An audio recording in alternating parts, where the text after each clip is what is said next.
So there has been a lot of chat about the upcoming TV series of Harry Potter. Who's going to be cast? What scenes will be included? Will they make any major changes? So just for fun, today let's look back at some of the things that made the original movies so successful, the parts that made us wish we got a letter in the mail, and explore some of the aspects that hopefully the new series can hold on to. So beyond telling a story of how greatness can come from the meekest beginnings, beyond magic just being cool, what was it about the Harry Potter movies that maintained such a grip on audiences?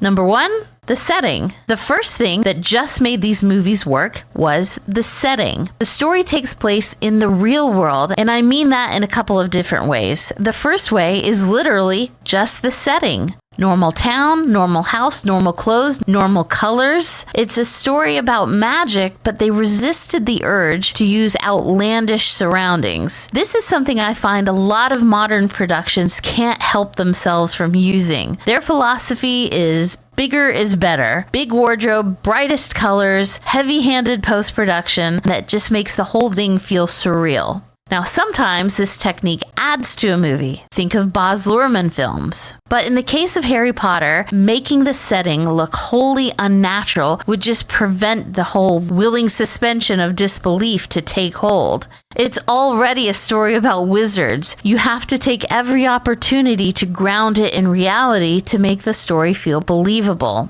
I know when we see Diagon Alley for the first time, you could argue that the surroundings get a little bizarre, and they do, but in a very realistic way. It's like at every step, the creative minds in charge asked themselves, what would a magical street look like in the real world? Not a fantasy land where there are no rules. What would it look like if it were real? And they did it, and I think that's one of the biggest elements that strike a chord with the fans, because on some level, it feels like maybe it could really exist.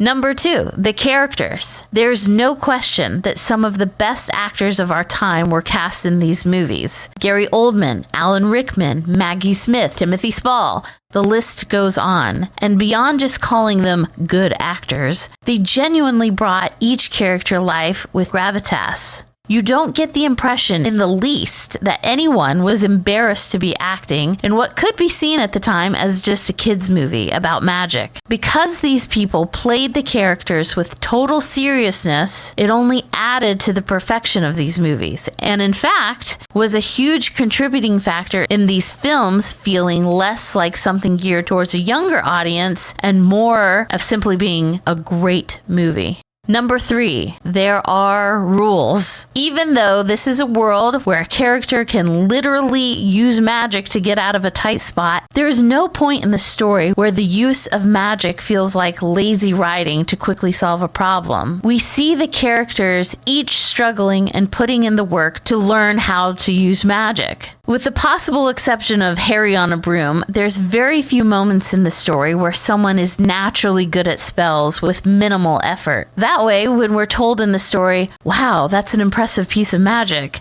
you agree. You know, because they took the show don't tell principle to the highest level. Most of the story revolves around the effort it takes to master each spell in school, and the result is you end up respecting the character. It's all very subconscious. It's not like you see Ron or Harry do something and think, wow, I really respect them.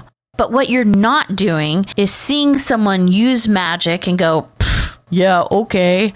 And just the absence of that kind of skepticism while you're watching a movie goes a long way.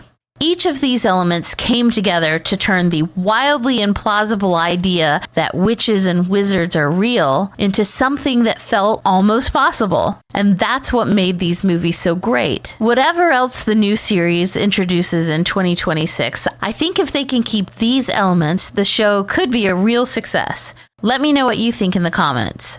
Thanks for watching.